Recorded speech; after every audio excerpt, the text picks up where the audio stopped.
اگر داڑھی آنا شروع ہو جائے لیکن صحیح طرح نہ آئے، مطلب یہ کہ سائڈ پر ہو سائڈ پہ نہ ہو، تو کیا ہم دوبارہ مشین کروا سکتے ہیں؟ مشین کروانے سے کوئی نہیں فرق پڑنا، بال تو جس طرح نکلنے ہیں وہ غامدی صاحب کے آپ دیکھ لیں، چند بال ادھر ہیں، تھوڑے سے ادھر ہیں، ادھر ہیں، تو وہ تو نہیں اگتے ہیں۔ چائنیز جتنے ان کی داڑیاں آپ دیکھ رہے ہیں صرف اتنے حصے پہ اگتی ہیں۔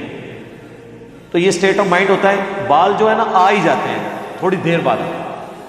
یہ دنیا کی کوئی مشین اور اس طرح کا ایجاد نہیں ہوا کہ جہاں پہ بال نکلنے ہی نہیں وہ آپ پھیرتے رہے۔ تو یہ کسی سائنٹسٹ سے ہی آپ پوچھ رہے ہیں، اسکن اسپیشلسٹ سے، کہ کیا اس طرح پھیرنے سے بال نکل سکتے ہیں؟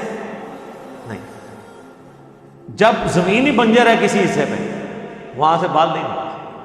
ہاں جلدی یا لیٹ والا معاملہ ہو سکتا ہے، وہ بھی 19-20 کے فرق ہے، ادروائز ایسے نہیں۔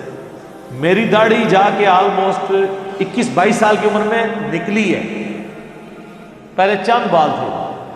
آپ میری شروع کی ویڈیوز ریکارڈنگ بھی دیکھ لیں، میری 30 سال کی جب عمر ہے اس وقت بھی میری داڑھی بھی پوری نہیں تھی۔ کئی لوگوں کی 20 سال کی عمر میں پوری ہو جاتی ہے۔ ہر بندے کی یہ ہارمونز کا مسئلہ ہوتا ہے۔ مشینیں وغیرہ نہ لگائیں، یہ شیطان پھر آپ کو مشینوں کے چکر میں ڈال دے گا۔